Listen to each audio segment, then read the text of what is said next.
Hello বন্ধুরা, বিয়ের আগে থাকতে খাই খাই পর্ব শুরু হয়েছে আইবুড়ো ভাত থেকে।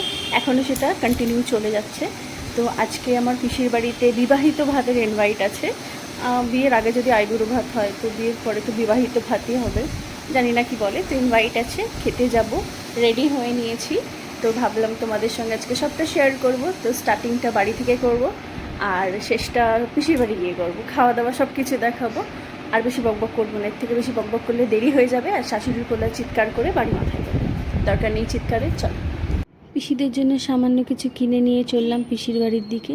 শাশুড়ির পোলার মাথায় বুদ্ধি দেখো, ভালো রাস্তা ছিল না, একটা খেদা মার্কা রাস্তা দিয়ে নিয়ে এলো। রোদের মধ্যে এই ঘুরে ঘুরে যেতে হবে। ভাইটাও ওইদিকে অপেক্ষা করছে আমাদের জন্য। আর সুযোগ পেয়েছি আর ছাড়ি, বলেছি বেশ করে টেলা। এবার সবসময় তো আমাকে টেলা বলো, আজকে নিজের টেলা বলার জন্য কিরকম রোদে ঘুরতেটা হচ্ছে। কপাল খারাপ না, তুমি টেলা। আমি খালি ভুল করলে আমাকে টেলা বলা। শাশুড়ির পোলার সঙ্গে ঝগড়া করতে করতে পৌঁছে গেছি পিসির বাড়িতে। পিসিমশাই আগে থেকেই গেট খুলে আমাদের জন্য অপেক্ষা করছিল।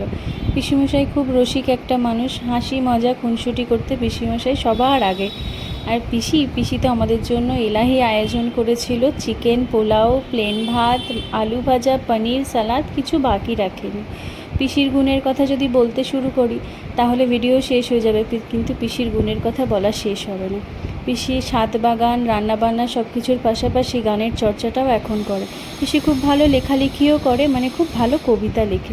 কোনো দিন যদি সুযোগ হয় তোমাদের নিশ্চয়ই পিসির লেখা কিছু কবিতা আর পিসির পাওয়া প্রাইজগুলো দেখাবো। দেখো, ছাদ বাগানের ফুলগুলো নাড়াচাড়া করতে করতে আমার চোখ গেল এই ছোট্ট টবে বসানো পেয়ারা গাছটার দিকে।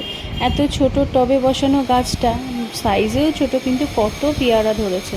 তারপর চোখ গেলে এই পুকুর ধারে আম গাছটার দিকে, পাতার চেয়ে আম বেশি।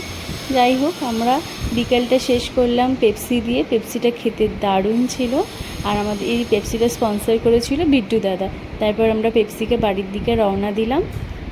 চলো, আজকে ভিডিওটা এখানেই শেষ করলাম। টাটা।